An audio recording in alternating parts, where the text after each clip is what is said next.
gonna be, you have to rip them out in the morning. You have to have a friend like put a foot on your head and just.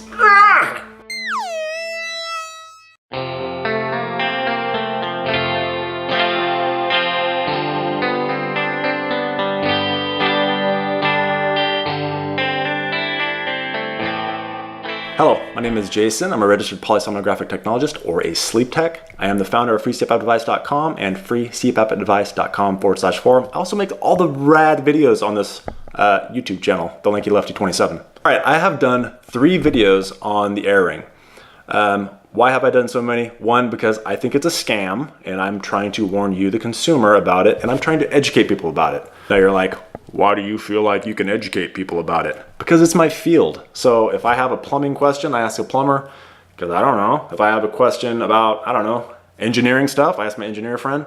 You know, you just ask people that have expertise in the field and you weigh that with your own personal common sense. And so that's what I'm going to try to do here. So some of the complaints of my previous videos was one, if people think I'm uninformed, they think I'm a dick, I guess. I think I'm not bringing any information to the table. So I'm going to try to do that. I'm going to try to, I'm still going to be a dick, honestly. That's just what I do. I say things that are kind of dick-like. That's just what I do. All right. So I'm going to try to add a little more facts to this and a little more facts, a little more evidence-based stuff, and just get you basically you yourself to think about it and answer some of the questions that I've identified in comment sections and some things that I look back and I go, I kind of missed that. I probably should have tackled that a little better. Let's get to some of these comments here. While in the end this may be a scam, you sure didn't prove that or even come close. This video is really nothing but a bunch of off-the-cuff, uninformed opinion. If the airing project is honest, it seems like there ought to be plenty of professional investors willing to drop some money into this. I won't be investing up front, but if it comes to market and works as advertised, I will be keenly interested. Love, Doug Larson. Doug, I'm going to try to not do those off-the-cuff remarks. All right, Doug Larson? Sorry, buddy. I'm sorry. Every time I see people commenting about anything other than the CPAP, people that use and promote CPAP act like absolute douches and almost like a cult. So what if there are things that are being trialed that could be better alternative than the CPAP? Why beat them down?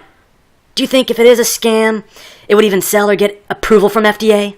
What are you guys sacred of? Sometimes I feel people like you are being paid by CPAP so they can sell this machine. And for the users, they are just like brainwashed addicts who don't want to use anything else, so they won't like other people to have better options. Jeez. People who promote CPAP, I'm not promoting CPAP, nor do I think anyone's really promoting CPAP. What they're trying to do is steer people towards something that actually works and has data behind it that works and exists right now. I also say better alternative than CPAP. The makers of this claim that it's a CPAP without headgear and it has its own independent power supply. I think would get approval from the FDA. Yeah, there's been plenty of stuff that gets approval from the FDA that shouldn't have. Weird, I feel like I'm trying to help people out and steer them away from something that's like a pie-in-the-sky pipe dream. So I almost feel like if there's someone running out into the middle of the street about to get hit by a bus and I grab them and pull them back, they're like, hey buddy, what are you scared of?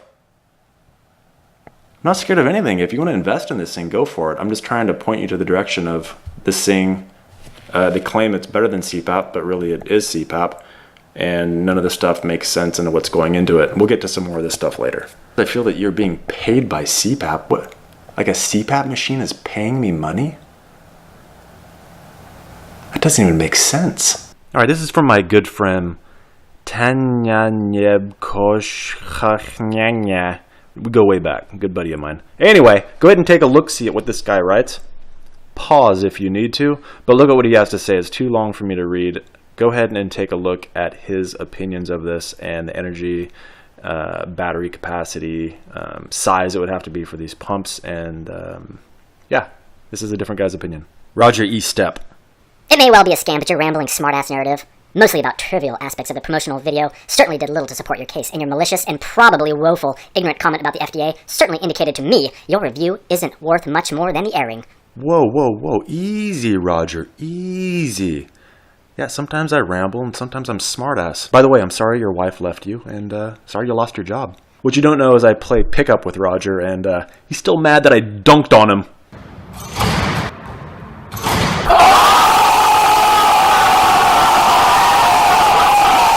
Now that's trivial and smartass. We just mentioned before about the FDA. Here's something from the actual former FDA commissioner's mouth about it.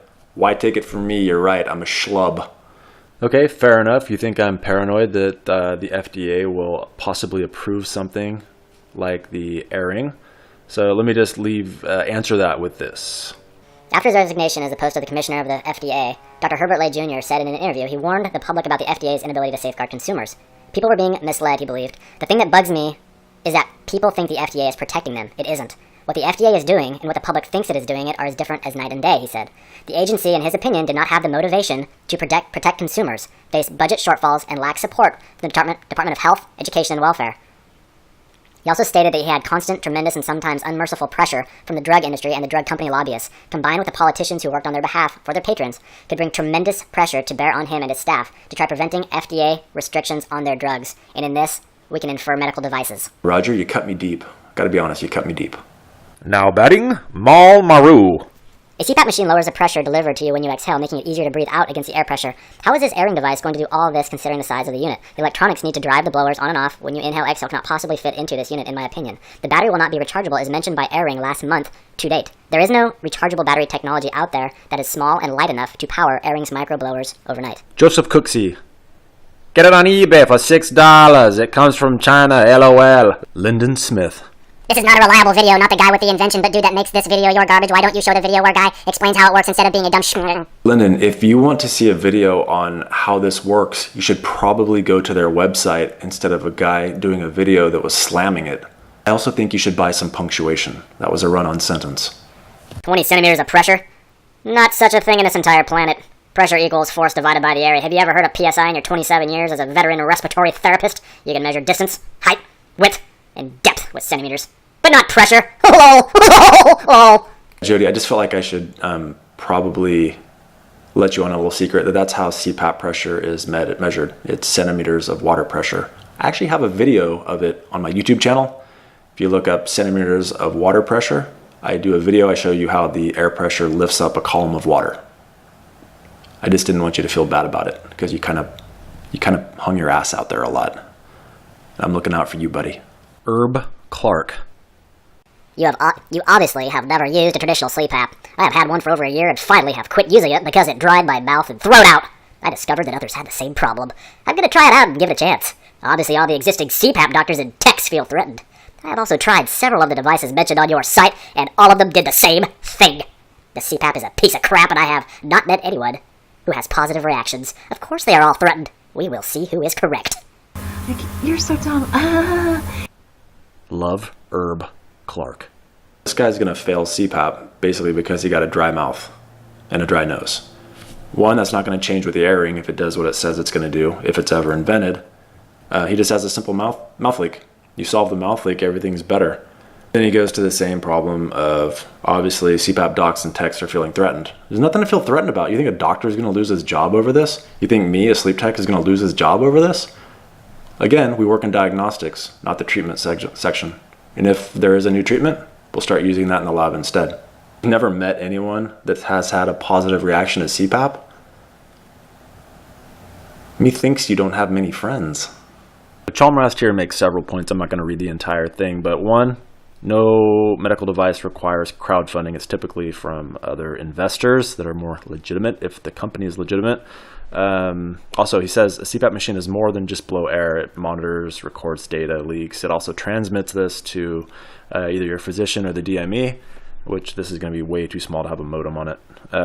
Another point is that the device delivers 20 centimeters of water pressure, and it's not going to stay in your nose without straps. Now, it claims to have those beveled edges that are going to keep it stuck in your nose, but got to consider this in the morning when you're trying to pull it out. Holy crap, that's going to rip off some nose hair. Yeah.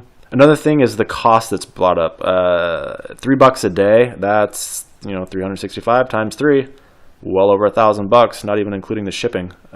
It's going to be a little more expensive than actual just CPAP, just per year. Now, the use of this device is going to be, they're claiming it's going to be used by using micro blowers.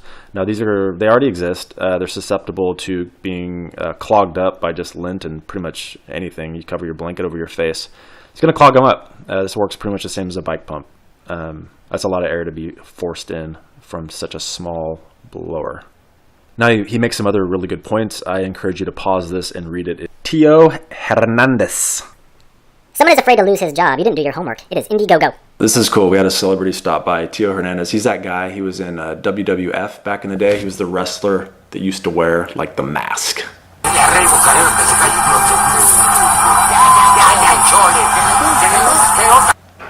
That's him. So this is a common theme here. You try to discredit the person by acting like they're afraid of something. First things first, before we get too far into this, I want you to hear the most recent update from Stefan Marsh, the founder of the Air Ring. And I will interrupt it constantly with snarky comments. I promise. All right, I don't want to put words into Stefan Marsh's mouth, so let's hear exactly what he has to say. And of course, I'm going to interrupt practically constantly. Here we go.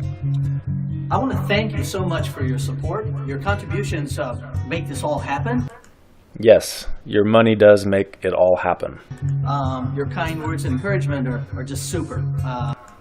Because they counter what mean shit I say constantly. They really propel us, and especially your patience. I want to thank you for that. Yeah, you're going to need patience, as you see, because this is a lot of smoke and mirrors. Smoke and mirrors, smoke and mirrors. Step right up, smoke and mirrors.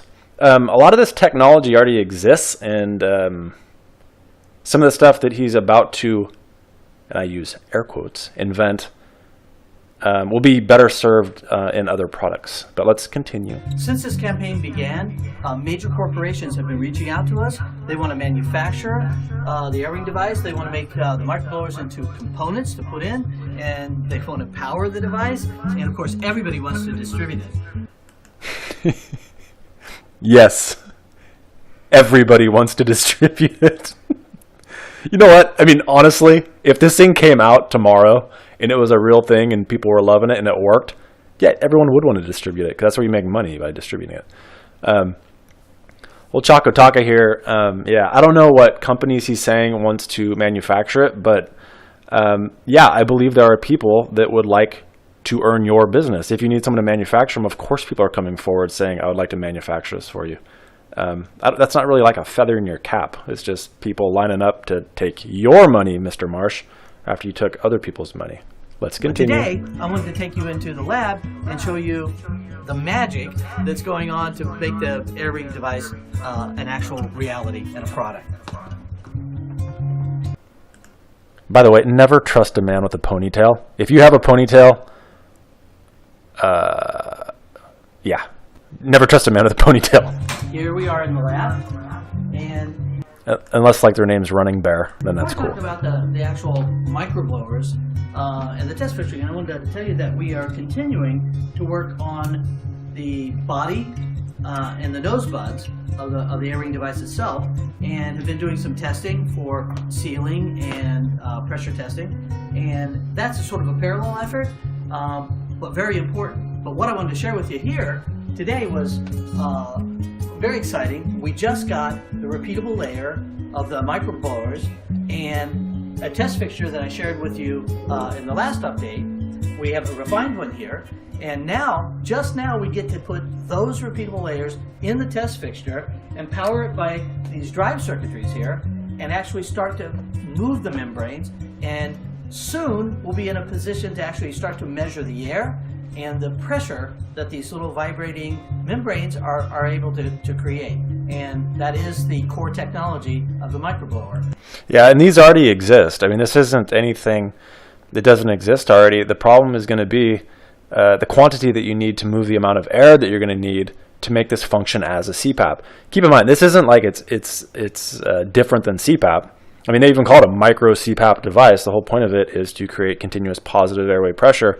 The entire invention is basically a CPAP machine, but you take away the hose and you shove it up your nose. That's mine. I'm gonna register that. Even if all of this stuff comes to fruition, what you basically have is a nasal pillow mask without a tube. That's it. All this technological advancement that everyone keeps chiming in on and saying, "Oh, this is the best thing ever, man. You guys hate progress. You don't like it. Stuck in the past with your buggy whips." So I mean, like seriously, it's like if this were the buggy whip, his invention would be like taking away the whip. Now there's like you have a boot and you can kick the horse instead. That's like the big technological jump we're seeing here. Just getting rid of the hose, not so much a jump. So if you can't use CPAP for some reason, really this isn't going to do any difference unless it's the hose. Like you specifically have a problem with the hose and that's the entire reason why you're failing CPAP, which I highly doubt, very highly doubt it.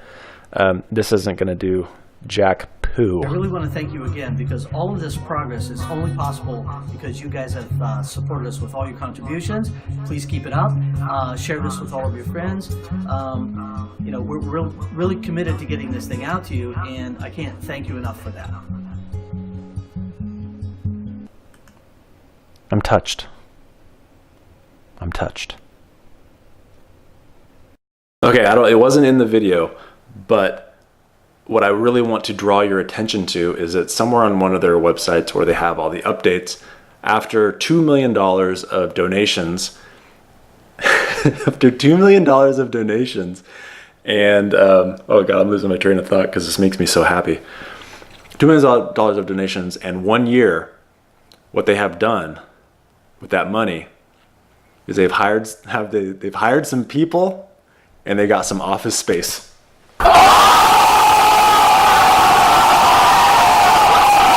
I swear they got some office space. Tremendous. Tremendous. Wow. Good job. So here's the problems that I identified. I'm going to go one by one and then we'll get into some fun and we'll be dicks. All right, cool. So one of the things I've identified is the technology isn't there yet. Or is it? So of the technology, what does it need? Needs power. Okay, I'm going to use this. Essentially, this is just a nasal CPAP pillow. All right, it is from the Swift FX, and roughly it's about the size of what the airing is supposed to be. So this is going to be our, we'll call it our prototype, just as a size reference. All right, because apparently size does matter. Okay, so the current batteries that are available for CPAP and the power that it requires. Okay, this is important. The power that it requires. If we consider this is our airway, right? This is closed, this is open. So if we have an apnea, it's going to be closed. The power from the CPAP or the airing needs to still create the same amount of power and lift it up so that we can breathe. We agree on that? Yes, everyone agrees on that.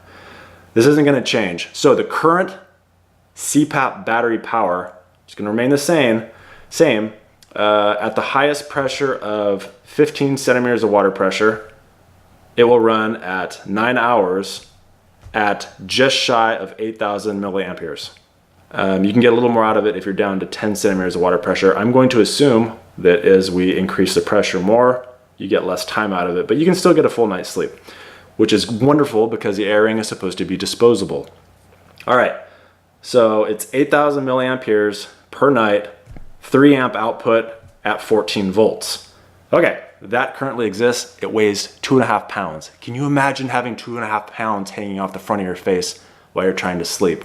Hardly the invention that we're going to have that's going to wean us off of the evil CPAP, right?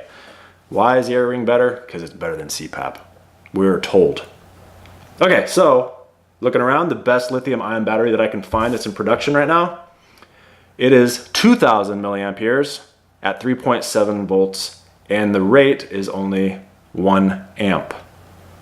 We're going to need 2 more amps, and we're going to need to have 6,000 more milliamperes and a lot more volts. Now, we're going to overshoot the amps. We're going to need 4 of these babies just to get the voltage right and the amps right. So, what do we have to do? We're going to have to buy 4 of these babies. Now, current price is about $13 each. Now, you can get them in bulk for $12 each. So 12 bucks each, we're looking at 48 bucks a night. Hardly seems like a deal, right? I mean, you can get discount masks for that much. So not exactly cost effective. Now, if Mr. Marsh is going to buy these, we're talking in the millions, he's still not going to get it down that much. So right now, as far as cost effectiveness, that's not looking very good. Now, if for some reason he comes up with a battery technology that does solve this problem, think of a business person. Are you just going to sell it for CPAP? You're going to use this newfound battery technology to power a CPAP. Really, I think there's a lot of car manufacturers that are going to want this. Got to have all these Ryobi tools like lawnmowers and crap like that. If you can get the battery down to nothing, why are you going to focus on just CPAP? Now, let's be honest. Come on. This isn't a proof of concept for their battery technology, right? I'm sure some trolls are going to disagree. All right, number 2, this baby needs to blow. Needs to blow a lot of air. Now, on his video, which I'm going to show you here in a minute, this technology already exists. The microblowers, they're just piezoelectric pumps. They pump air. They blow air. I'll show you a picture of it now. So this here is the microblower that Marsh is claiming to be inventing for the airing. As you can see here, it actually already exists, so he's really not going to be inventing anything. This thing is about just under 2 millimeters in size and is a piezoelectric microblower. Okay, it exists. Now, how big are these? These are just under, so let's just call it, they're just under 2 millimeters in width. Now, in my conversions, and I did ask my engineer friend, how many of these you're going to need? How many of these pumps are you going to need to get that volume of air that you need for that amount of pressure, for that amount of energy to lift up the airway? And the rough estimate was 400 to 500 of these little units. So if we were to say, let's go conservative, let's play fair,